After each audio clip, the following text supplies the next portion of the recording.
Така, добро утро! Часът е към 7:30 и днешния ден сте с мен. Ще го прекараме заедно. Аз съм на работа, тук що се събудих и сега ще започна лека по лека да се оправям. Така, вече е 8 без 15 и е време да си измия лицето и да започна лека по лека да се оправям за работа, като тъкмо и в това видео ще мога и да ви покажа каква ми е сутрешната рутина, тъй като има някои промени, които съм направила, така че сега ще ги видите.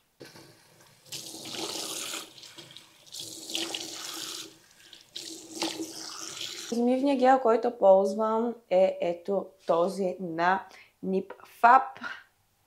И сега ще си измия лицето.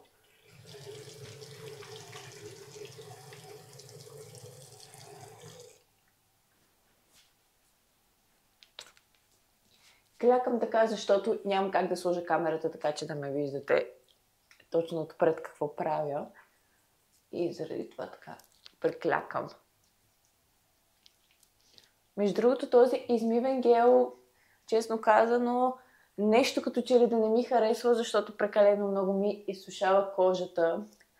Но съм го ползвала няколко пъти и ще му дам още няколко пъти шанс и ако продължа по този начин да го усещам, ще го сменя. Той ми се падна от една от кутиите на Белбокс.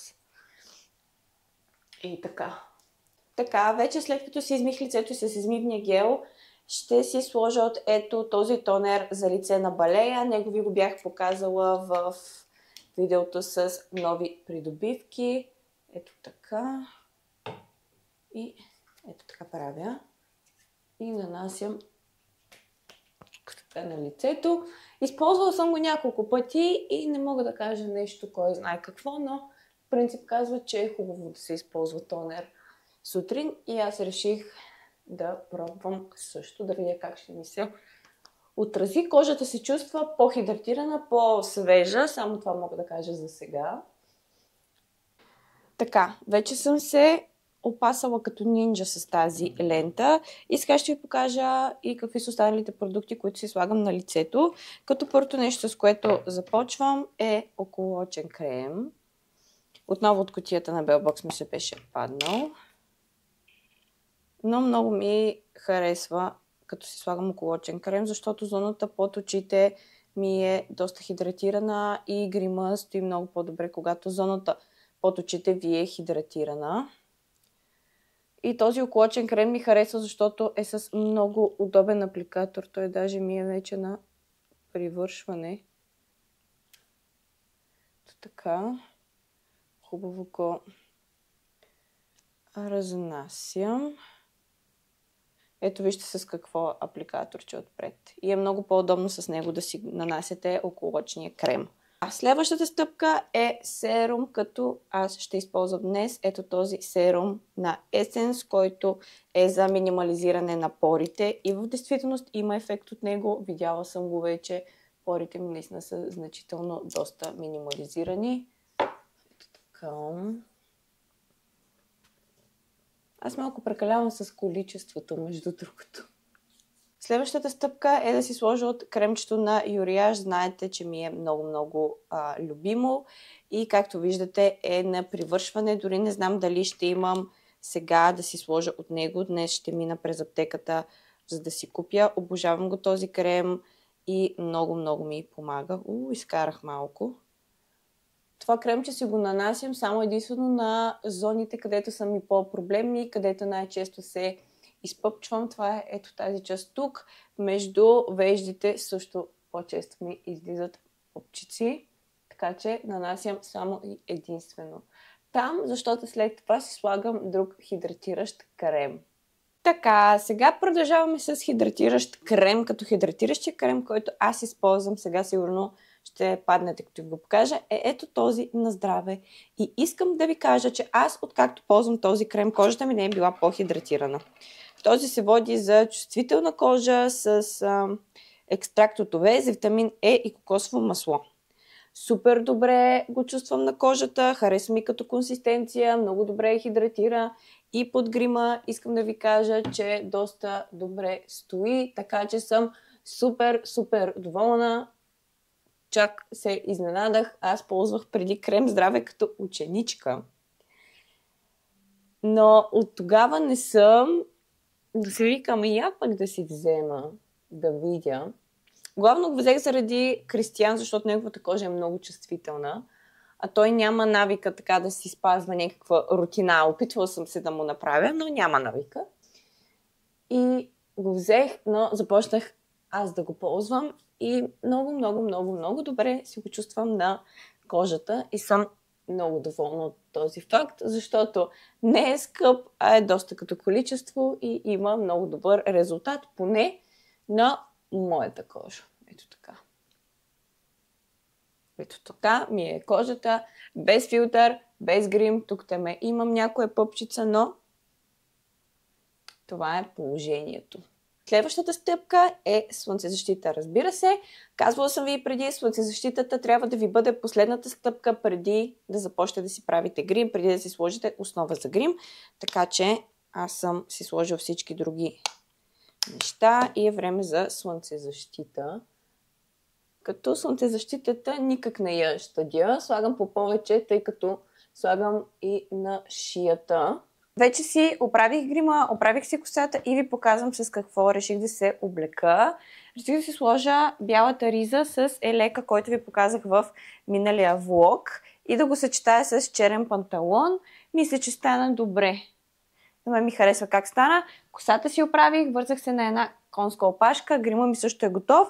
Сега само трябва да си сложа парфюм и мисля да си сложа ето този на Ариана Гранде, защото ми мирише много сладко и много хубаво. Така, оливаме се хубаво. Така, вече и парфюм си сложих. И сега, преди да тръгна за работа, отиваме оттатък, за да си направя закуската, да си приготвя обяда и тръгваме. Между другото, нали знаете как все закусвах скир с боровинки? Отскоро започнах да закусвам протеинов шейк, защото скирта реших малко да я поспра, за да ми омръзва в интерес на истината, което е нормално. И сега си правя шейка, като слагам половин банан, слагам замразени малини. Само да видя колко да сложа. Ето така. Ето така. Една шепичка някъде. Слагам си малините. Слагам протеин, като сега ще тествам ето този протеин, който си поръчах от Jim Beam. Една доза, за да мога да видя дали ще ми хареса. И ако ми хареса да си поръчам цялата кофа, която е. Сипвам го ето така. Този е с вкус на бял шоколад и кокос. Така. И слагам прясно мляко. Хоп. Още малко искам по-рядко да ми стане.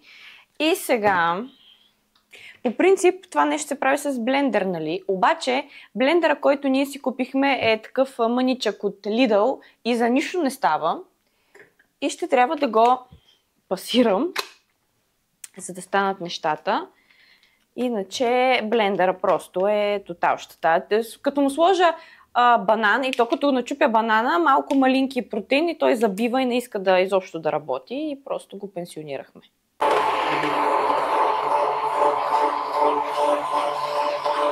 Така, ето това се получи. По-рядко е, аз обичам да ми бъде по-рядко, защото така го пия по-лесно. Така, след като си направих закуската, сега ще ви покажа и какво ще хапвам за обяд. Ето тук съм приготвила макарони, като това са варени макарони и купих от сосовете, които са готовите на Барила.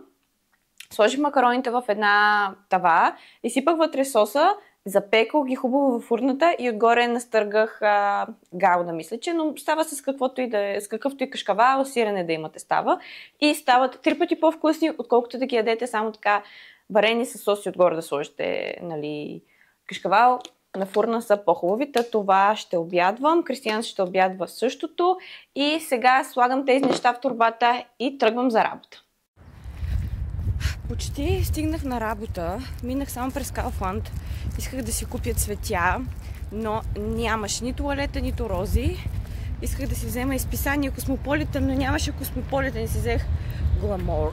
Така че, за да мога днес да го разгледам, взех си едно увесено блокче и сега ходя към работа, защото честно казано закъснявам вече. И така. Между другото, днес е супер топличко. Надявам се времето да не се развали. И ми е толкова хубаво, като са разцъфнали дръвчетата вече. Пролет е и много се радвам. Още повече, че другия месец ни предстои пътуване. Ще ви кажа за него по-нататък. Предстои ни пътуване, за което много се вълнувам, защото ще ходим на топло и ще посетим не една, ами 9 държави. Така че очаквайте скоро да ви кажа къде ще ходим. И със сигурност ще снимам видео, разбира се. Както и за приготвяне на багаж също ще снимам видео. Часът е вече почти 3 и аз ходих до Kaufland да си купя шоколад, защото не съм яла няколко дни сладко и страшно много ми се яде. И се отбих и до DM, за да си купя козметични кърпички и масажно олио за лице, тъй като до вечера ще се правя масаж с гуаша. Тъй ще ви покажа и на вас какви масажи правя. И сега отново се връщам на работа, защото до 7 часа има прекалено много време. Ето това олиото, което взех на балея. Надявам се да е хубаво. Харесва ми това, че е с пипетка и според мен ще е по-удобно с пипета, като си нанасям олиото на лицето. Цената беше около 5 лева някъде. Ето така ще ви го обърна. И така, надявам се да е хубаво.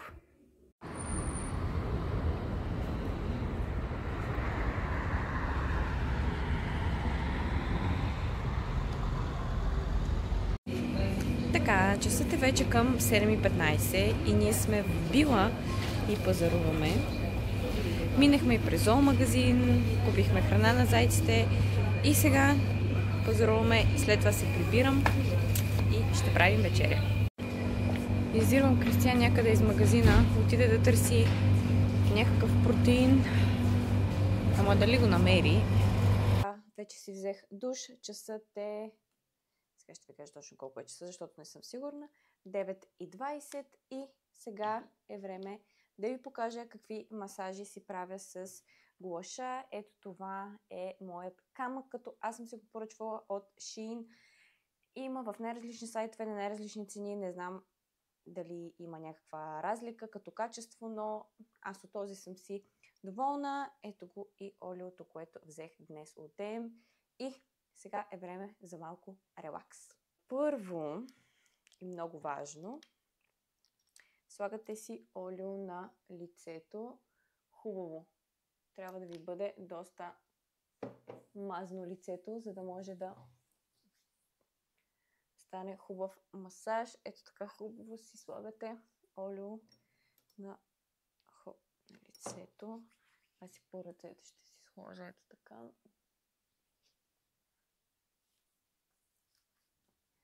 Така. Важно нещо, което трябва да кажа е, че такъв масаж се прави веднъж 2 пъти седмично. Така съм чела, така са ми казвали и аз така го правя, като винаги си измивайте хубаво камъка. И ето така започвам. Ето това го правя под такъв наклон 5 пъти.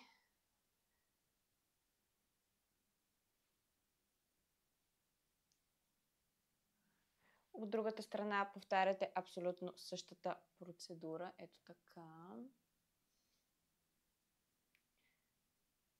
Много е важно ръката да е ето така по този начин под наклон самия камък. Така ако го правите, нищо няма да получите като резултат. По този начин трябва да е наклонен камъка.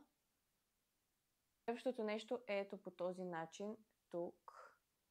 Така опъвате хубаво.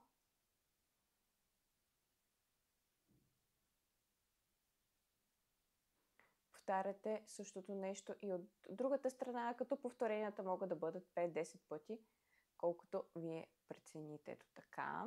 След това с ето тази част тук на челото, ето така си повтаряте. Отново си броите 5-10 пъти. Така. С ето така, с тази част правите ето така. Точно над веждата, където е. Между другото, този тип масаж и техниките съм ги гледала от TikTok. И има най-различни варианти. Ако влезете и напишете масаж с гуаша, ще ви излязат наистина най-различни варианти на такъв тип масажи. Последното нещо, ето така правите и с ето тази част опъвате. Така, гледайте да бъдете внимателни и да не натискате, като ето така, може да видите, леко ми е по-червена кожата след този тип масаж. И пак казвам, това се прави веднъж, максимум 2 пъти седмично. Отскоро си правя такива масажи, като тези масажи имат за цел да ви изпънат кожата, да нямате бръчки и да стои така хубаво изпъната. Така че ще видим дали ще има някакъв резултат. Сега хубаво така ще си разнеса останалата част от масажното олио, за да ми попие хубаво в кожата и след което ще си нанеса и останалите продукти на лицето, като под останали продукти ще си сложа отново от околочния крем, който вече ви показах, и ще си сложа и от нощният ми крем, който сега също ще ви го покажа.